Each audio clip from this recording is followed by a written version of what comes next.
Hello, my name is Gina McBurney, and the topic I chose for the dark side of the internet is Bitcoin. So, what are Bitcoins? Bitcoins were created in 2009 by an alias Satoshi Nakamoto, so we don't know who exactly created Bitcoins. They're the largest and most popular use of cryptocurrency, so it's a form of digital currency.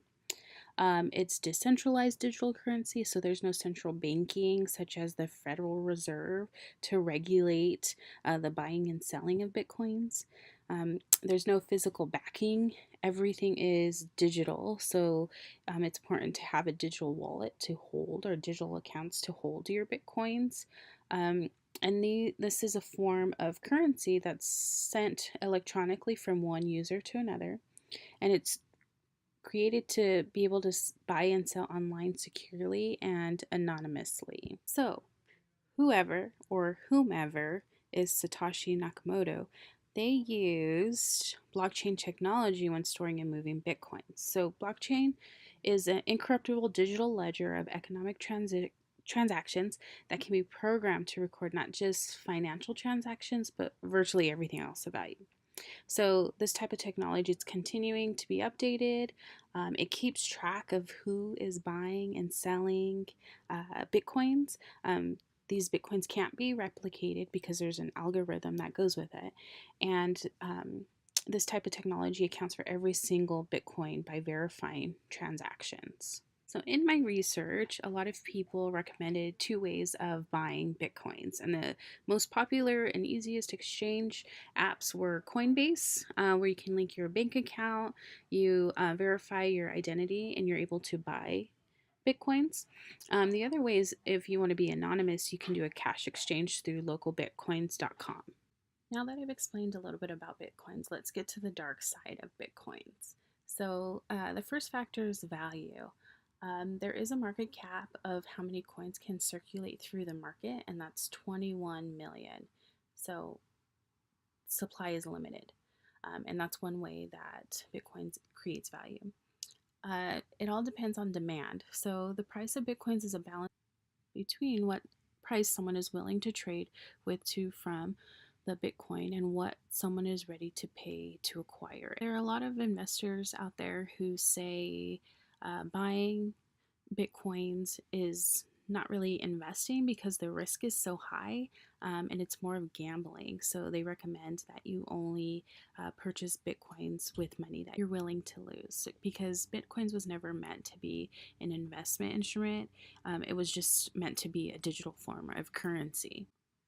If you take a look at this graph, you can see the fluctuation of value of Bitcoins. In May 2017, it was kind of low, and then at the end of last year, it really peaked, but now coming into the new year, it is decreasing again. Another downside is the lack of payment protection. Bitcoins are unregulated. There's no central authority to regulate the buying and selling of Bitcoins. It's not an official form of currency, so there's limited merchants who accept Bitcoins. Virtual wallets can be lost, accounts can be hacked, which we'll go into a little bit later. Transactions of Bitcoins are irreversible, so there's no refunds. You can't get your money back. It just, the transactions are what they are. And they're not really anonymous. All Bitcoin transactions are stored publicly and permanently on the network, which means anyone can see the balance and transactions of any Bitcoin address. They won't necessarily know who you are if you are anonymously, but I'm sure there's ways that people can track that down. And so now the downside of Bitcoin mining. It's people mining to solve complex math problems to win Bitcoins. It's validating Bitcoin's transactions as people are exchanging their currency. There's large amounts of electricity that go into running a large enough servers. And then the risk, exchanging Bitcoins to traditional currency that comes with it. Environmentalists are also researching the effects of Bitcoin mining on the environment. So, the world's largest Bitcoin mines are in China. They're all over the world, but I found this quote that says a lot of the energy and eventual China comes from inefficient coal fired power plants that were built in anticipation of big construction projects that never happened, according to researchers. So, the amount of energy that it takes to Bitcoin mine is very large. The electricity demands by the cryptocurrency network, it's going to outstrip what's available. And as Bitcoins continue to be popular and a trend and people continue to buy into it, the value is still there. So if it continues, it's projected that by July 2009, the Bitcoin network will require more electricity than the entire United States currently uses. So people are going to have to come up with ways to be more efficient or create technologies that is more efficient to protect our environment. Lastly, there are technical flaws. Um, a lot of people think that using cryptocurrency that it's an instant transaction that happens, but actually in reality converting US dollars to Bitcoin still takes about a week to transfer, so it's not immediate like it's advertised. It's only accepted by certain merchants, so there's only certain companies who will accept um, Bitcoins. And then the scams. Because digital currency is fairly new, there are people who are trying to scam others out of their money. A lot of people are saying that it enables illegal activity to occur. Then there's the reality of dealing with hackers.